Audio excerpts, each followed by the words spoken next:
똑바로 주님 보고 있나요? 시작. 똑바로 주님 보고 계신 분들은 큰 소리로 아멘 하시길 바랍니다. 오늘 본문에 요셉의 얘기합니다. 요셉이 하나님을 신뢰하는 대가, 그리고 하나님을 전적으로 믿은 대가가 무엇입니까? 그것은 바로 감옥에 들어가는 것이었어요. 수모와 수치와 누명과 모욕을 당하는 것. 우리의 삶 가운데도 그런 삶이 있지요. 나는 진실하게 살려고 하는데 남이 나를 오해하고 알아주지 못할 때, 때로는 억울한 누명을 쓰기도 하고 때로는 오해를 받기도 하죠. 그때 여러분들은 어떻게 합니까? 오늘 요셉을 보십시오. 요셉의 삶은 이민의 삶이에요. 이민의 삶도 힘들고 억울하고 힘든데 누명을 씌워서 지금 감옥에 들어갔고 답답하고 미칠 것 같아요. 그리고 그 삶 가운데서 더 미칠 것 같은 것은 뭐냐면 언어의 가치고요, 문화의 가치고요, 경제의 가치고요, 심지어는 두 발, 두 손 자유가 없는 감옥의 죄수의 몸입니다. 이런 기가 막히는 일을 겪으면서 요셉은요, 두 가지 일을 체험하게 된 거죠. 첫 번째는 뭐냐면은 다 알겠습니다. 사람을 원망하지 않았다. 보디발 장군의 아내나 그 어느 누구도 원망하지 않았다는 거예요. 보통 사람들은 이 사람들을 원수로 삼습니다. 보복의 대상으로 삼아요. 그러나 요셉은 적어도 그러지 않았다는 거예요. 절대 어느 누구도 원망하거나 배신하거나 또 공격하려고 하지 않았다는 거예요. 그렇습니다. 여러분, 이게 바로 요셉의 삶이죠. 제가 캐나다 토론토 인디안 단기 선교를 갔을 때 제가 이 얘기를 했을 거예요. 기억나시는지 모르겠지만 이민 갔던 장로님, 권사님들에게 제가 질문했습니다. 어떻게 여기까지 오게 되어 있습니까? 사랑하는 조국을 놔두고. 그때 그 장로님들, 권사님들이 이구동성으로 저에게 하는 말이 있어요. 자식들 때문에 왔다. 자식들 때문에 저 멀리 지구 반대편에 캐나다까지 왔는데 이민 와가지고 서울에비란 서름은 다 받고 또 타 어떤 인종차절 이런 것들을 받으면서 내년에는 가야지, 내후년에는 가야지. 그런데 자식들을 바라보면 가지 못하고 이러다가 한 해 지나고 두 해 지나고 10년 지나고 답답하고 힘들고 어려우면서 여기까지 왔다는 거예요. 저는 이민의 삶이 그렇게 쉽지는 않겠구나. 이민교회가 쉽지는 않습니다. 이민 목회하시는 목사님들 얼마나 힘든지입니까? 오늘 요셉의 삶도 마찬가지라는 거예요. 이민의 삶 가운데서 그것도 감옥 속에 투옥되면서 그 어느 누구도 원망하거나 원수로 삼지 않고 불평하지 않았다는 거예요. 사랑하는 성도 여러분 아시잖아요. 우리의 삶 가운데 원망과 불평이 있는 사람들은요, 성공하지 못합니다. 부정적인 삶을 살아가는 사람들을 보세요. 성공하는 사람들을 봤는가? 대부분의 성공하는 사람들을 보세요. 긍정적인 마인드를 가지고 살아요. 부정적인 삶을 갖지 않아요. 어느 누구도 원망하지 않아요. 여러분, 예수님도 십자가를 달리시면서 그 누구도 원망하지 않았잖아요. 오히려 저들의 죄를 저들에게 돌리지 말라고 죽으면서까지 기도하지 않았잖아요. 이렇게 주님의 삶은 정말 십자가를 지는 삶이었어요. 두 번째, 따라했습니다. 하나님을 원망하지 않았다. 내가 하나님께 얼마나 잘했는데, 내가 얼마나 하나님께 교회를 위하여 헌신했는데, 내가 얼마나 봉사를 했는데 나에게 왜 이런 일들을 겪게 만듭니까? 내가 뭘 잘못했길래? 요셉은 그러하지 않았다는 거예요. 그렇습니다. 고난은 너무너무 힘들지만 영원하지 않아요. 길지 않아요. 한순간에 지나가요. 찬양의 가사처럼 이 또한 지나가는 거예요. 할렐루야. 금방 지나가요. 그걸 못 참으면 행복한 삶이 안 오죠. 그걸 못 참으면 기쁨의 삶이 올 수가 없는 거예요. 시련은 여러분의 인생 가운데 계속되지 않는다는 거 고난은 우리의 일생 가운데 쭉 이어지지 않는다는 거, 언젠가는 끝난다는 거예요. 끝이 있다는 거예요. 그 끝에서 우리 주님이 어서 와라 함께야 두 손 들고 우리를 환영하고 있다는 거예요. 믿음의 사람은 반드시 하나님의 은혜가 임하니까 그 고난의 세월들을 믿음으로 잘 버티고 견디고 이겨낼 줄로 믿으시길 바랍니다. 오늘 본문 1절에서 3절까지 보세요. 감옥, 쉽게 말하면 오늘날 같으면 교도소죠. 어느 누구도 가기를 꺼려하는 곳이에요. 감옥 교도소는요, 무엇보다도 자유가 없어요. 접견을 해가지고 살아가는 가족들이 정기적으로 오지만, 돈을 넣어주지만, 책을 넣어주고 먹을 양식을 넣어주지만 그게 자유입니까? 제일 고통스러운 것은 자유가 없다는 거예요. 가고 싶은 것도 가지 못하고 먹고 싶은 음식도 먹지 못하고 사랑하는 가족들과 손잡고 어디 놀러 가지 못하고 인생의 밑바닥이라는 것이죠. 그러나 여러분, 오늘 본문의 말씀을 보니까 감옥이, 교도소가 꼭 나쁜 것이 아니라는 것을 알 수가 있습니다. 왜냐하면 요셉은 이 감옥 속에서 상상할 수 없는 놀라운 하나님의 은혜를 체험하고 만나게 되거든요. 이게 바로 만남의 축복인 것이에요. 아니, 요셉이 이런 만남을 가질 줄 누가 알았겠어요? 하나님의 섭리죠. 만약 요셉이 억울한 누명을 쓰고 감옥을 가지 않았다면 어떻게 바로 왕을 만날 수 있어요? 또 어떻게 그 이전에 술 맡은 관원장과 떡 맡은 관원장을 만나 꿈을 해석할 수가 있습니까? 어떤 이렇게 이런 일이 일어날 수 있겠어요? 그러나 이 사건을 통해서 요셉이 누구를 만나느냐? 하나님을 만나고 또 놀라운 이 사람들을 만나게 된 줄로 믿으시길 바랍니다. 손해를 보고 누명을 씌우고 억울한 모욕을 당해왔지만 그것을 완전히 180도 뒤집어서 하나님은 그 고난의 시간들을 축복의 계기로, 은혜의 시발점으로 완전히 바꿔서 주는 열쇠가 됐다. 전환점이 됐다. 사랑하는 성도 여러분, 그렇습니다. 시험과 고난은요, 견딜 수 없게 어렵습니다. 그러나 시련과 고난은 때로는 축복이 될 수 있습니다. 할렐루야. 따라했습니다. 시련과 고난이 축복이 될 수 있다. 저와 여러분의 모든 고난과 시련이 축복의 서곡이 되기를 간절히 바랍니다. 축복의 열쇠가 되기를 바랍니다. 하나님을 만나는 찬스가 되기를 바랍니다. 본문 4절 다 함께 읽습니다. 시작. 요셉이 그의 주인에게 본문 4절 시작. 친위 대장이 요셉에게 그들을 수종들게 하매 요셉이 그들을 섬겼더라. 그들이 갇힌 지 여러 날이더라. 아멘. 요셉의 삶의 특징이 있다면 그는 어떠한 환경 속에서도 그 환경 가운데 포기를 하거나 낙망하는 것이 아니라 그의 삶을 받아들이고 주변에 있는 사람들을 어떻게 했어요? 섬겼다는 거예요. 이게 요셉의 삶의 특징인 것입니다. 그러면서 그는 모든 사람들을 주인처럼 섬겼다는 거예요. 나는 종이고 당신들은 주인이다. 자신과 같은 똑같은 처지에 있는 감옥에서도 술 맡은 간원장, 떡 맡은 간원장의 그의 삶을 수종을 들었다.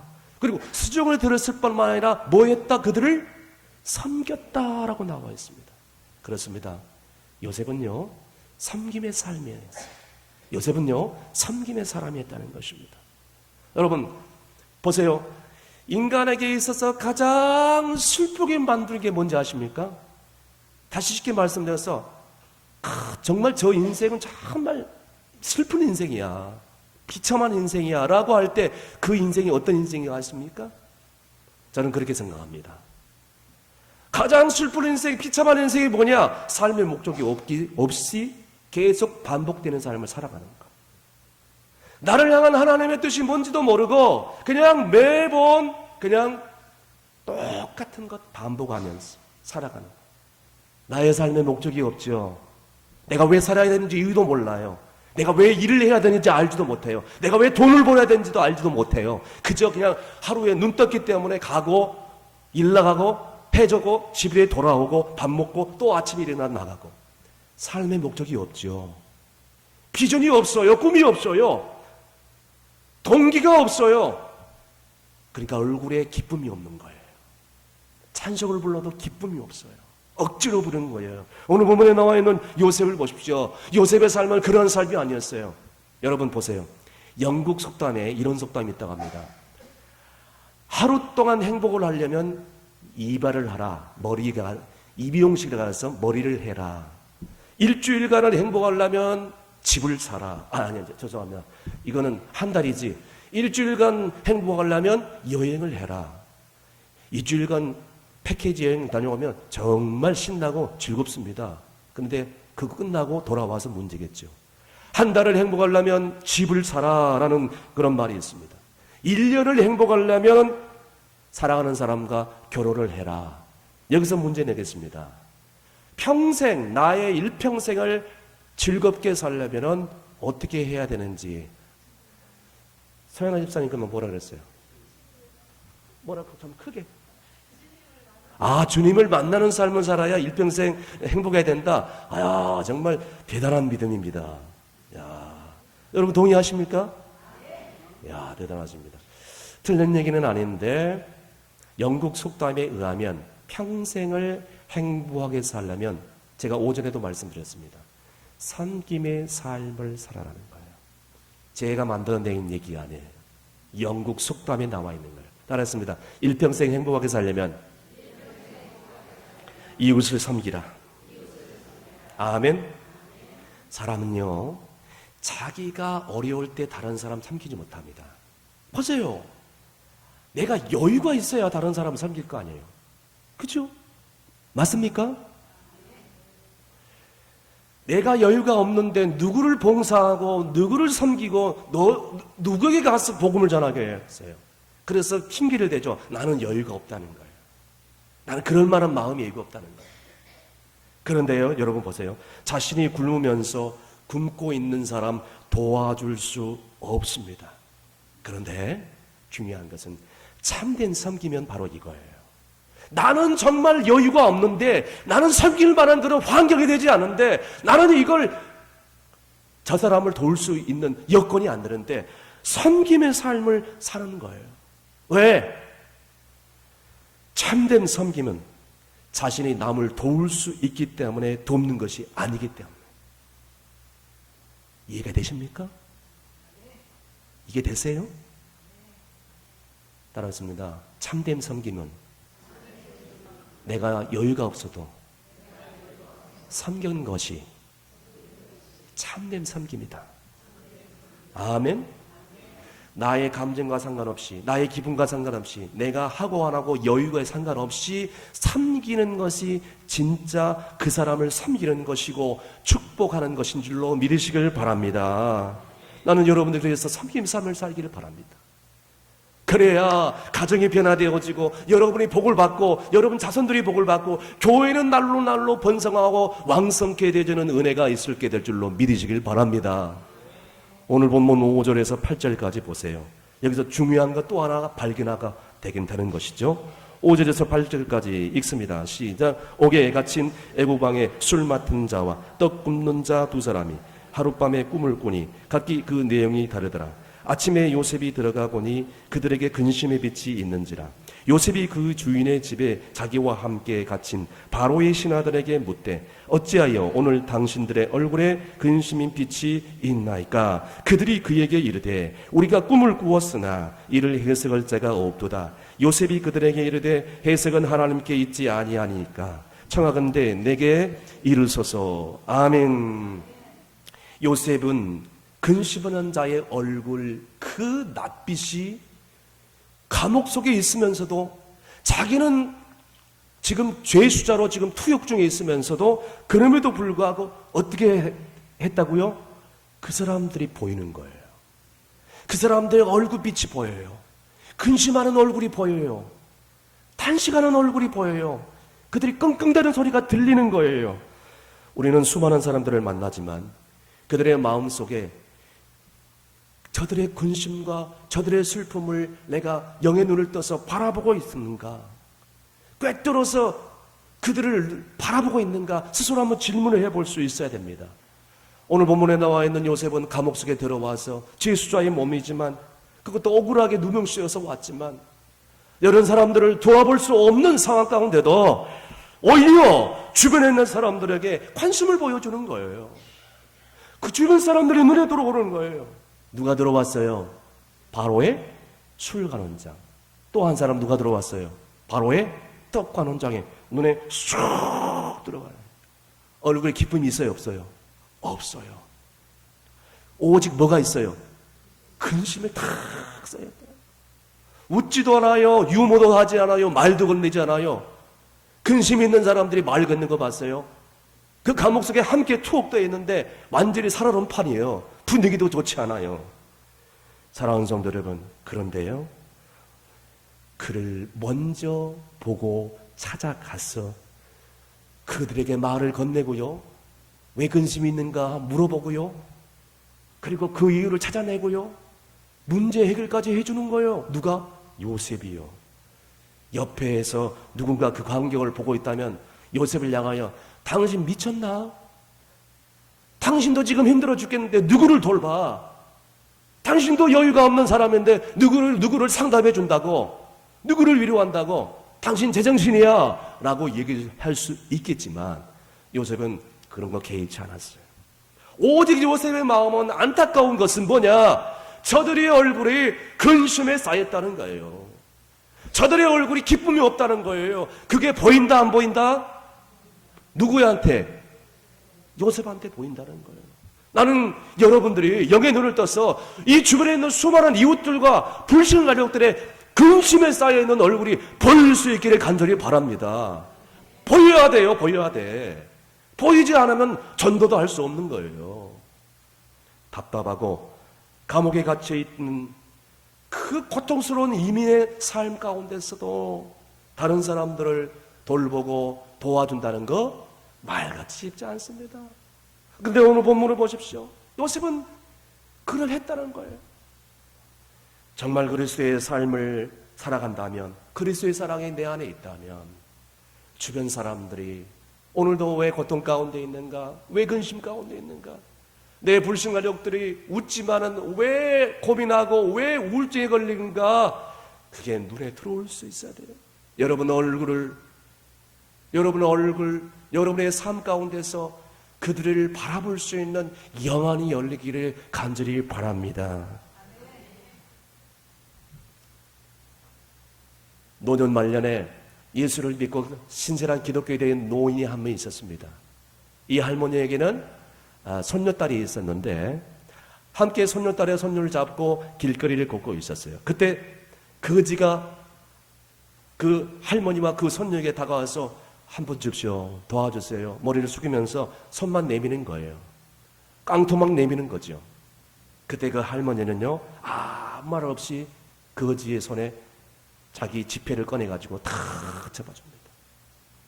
그리고 또 얼마 못 가니까 이제 이 자선 냄비가 딱 안에 있는 거예요. 그것도 할머니가 그걸 지나치지 않아요. 그냥 그 자선 냄비 앞에서 잠시 또 꾸깃꾸깃 손을 넣어가지고 지폐를 또 꺼내더니 자선 냄비에 또 넣는 거예요.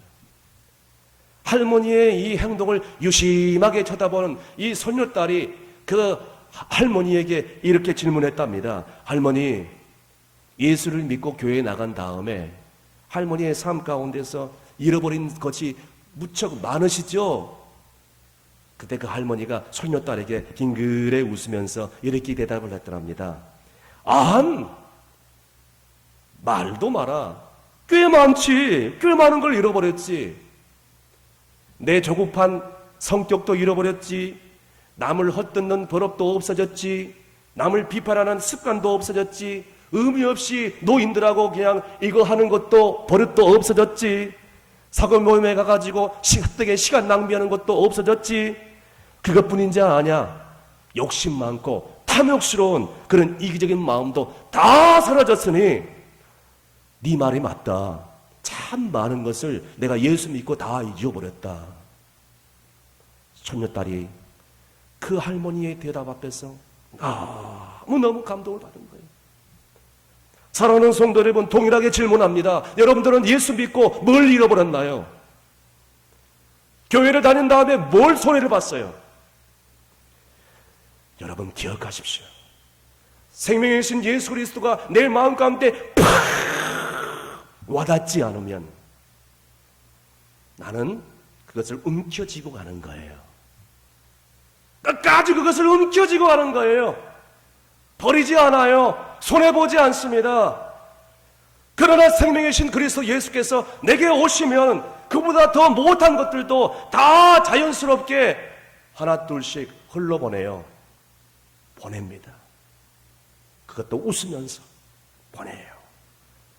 누가복음 19장 8절 말씀에 삭개오가 가서 서서 주께 여짜옵되 주여 보시옵소서 내 소유의 절반을 가나안 땅에 가나안 사람들을 위해서 주겠사오며 만일 누구의 것을 빼앗았으면 내 재산의 절반을 따라했습니다. 갑절이나 갚겠나이다. 갑절이나 갚겠나이다. 뭘 갚겠다? 내 재산의 절반을 갚겠다는 거예요. 이게 삭개오의 회개한 삶의 변화된 삶이에요. 사랑하는 성도 여러분, 다시 한번 묻습니다. 예수님을 믿은 다음에 뭘 잃어버렸습니까? 뭘 손해를 봤어요? 아직까지 움켜쥐고 있어요?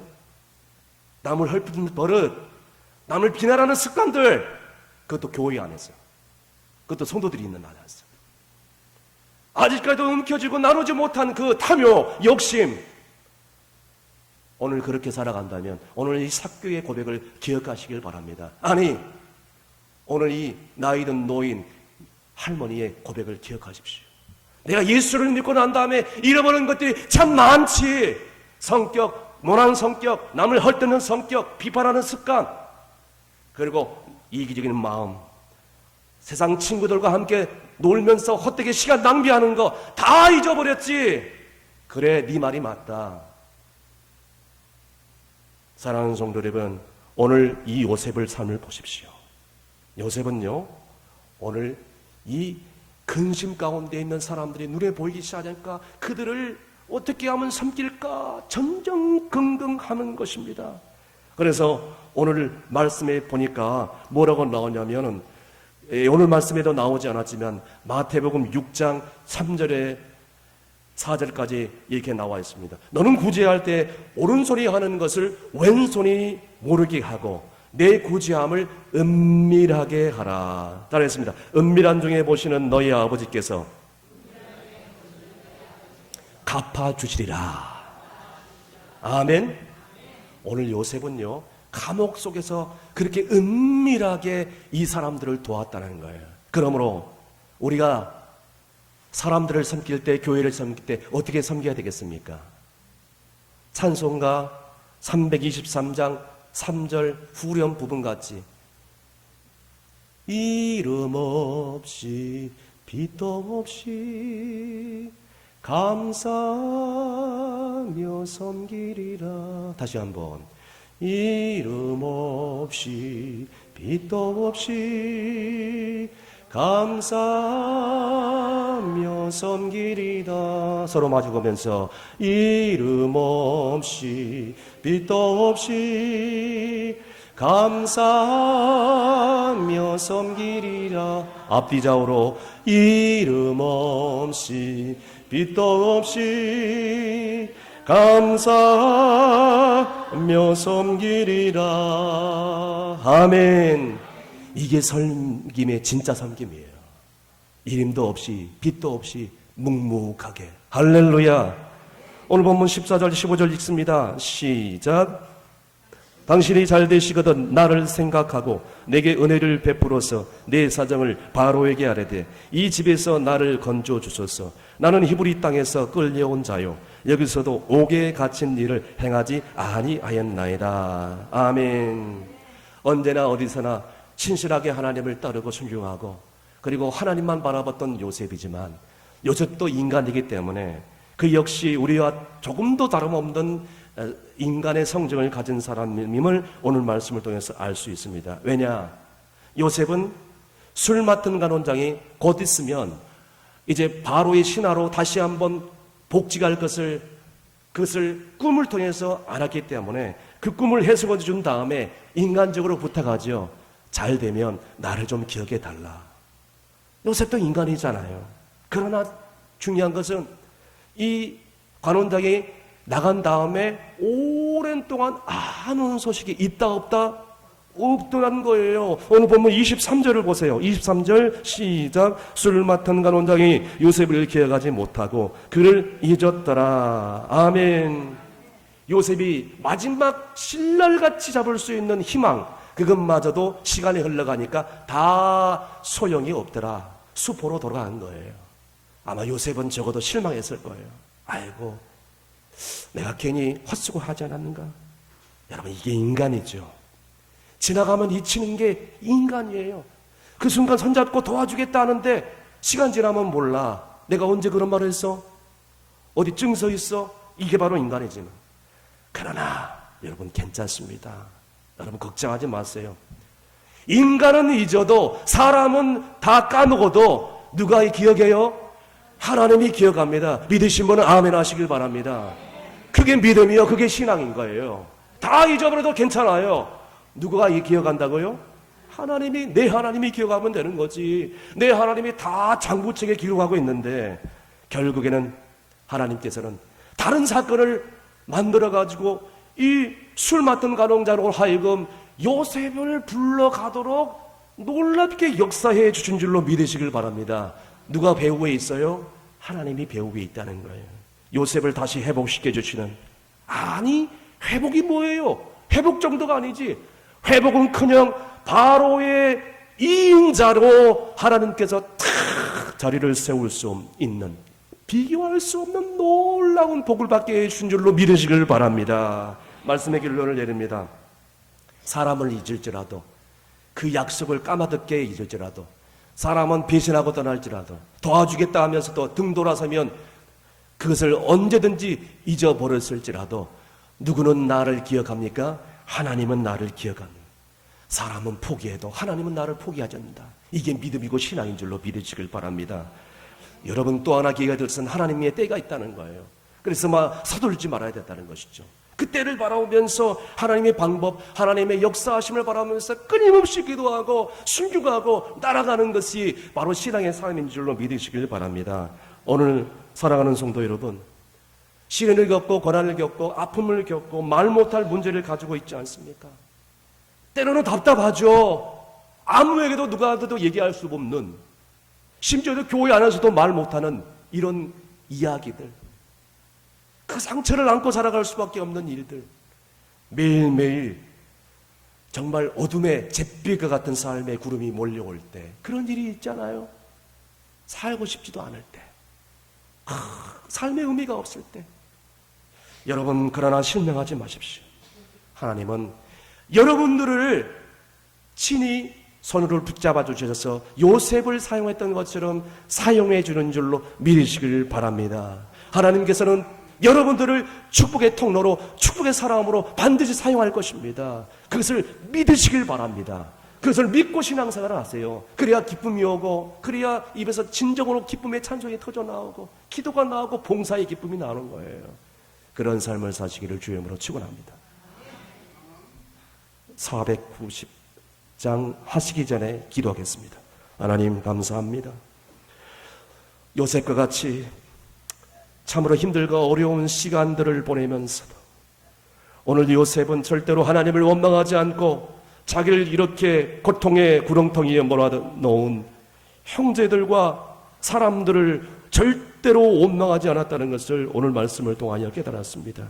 그럼에도 불구하고 하나님 힘들고 어려운 감옥살이 가운데도 그는 늘 하나님을 신뢰하고 또 주변에 있는 사람들을 근심을 바라보면서 저들을 종처럼 섬겼기에 하나님께서는 요셉의 삶을 마침내 은혜로 다시 한번 조나 이복의 축복을 주신 줄로 믿습니다. 하나님, 우리의 삶의 연속에 이런 고난과 시련이 올지라도 하나님 오늘 요셉의 삶을 바라보면서 우리가 용기와 담대함을 얻게 하시고 하나님께서는 반드시 나를 축복의 도구로, 전도의 도구로 반드시 사용하여 우리의 가정이 변화되어지고 교회가 놀랍게 복을 얻게 될 줄로 믿고 살아갈 수 있도록 하나님 은혜를 베풀어 주시옵소서. 예수님의 이름으로 기도합나이다. 아멘.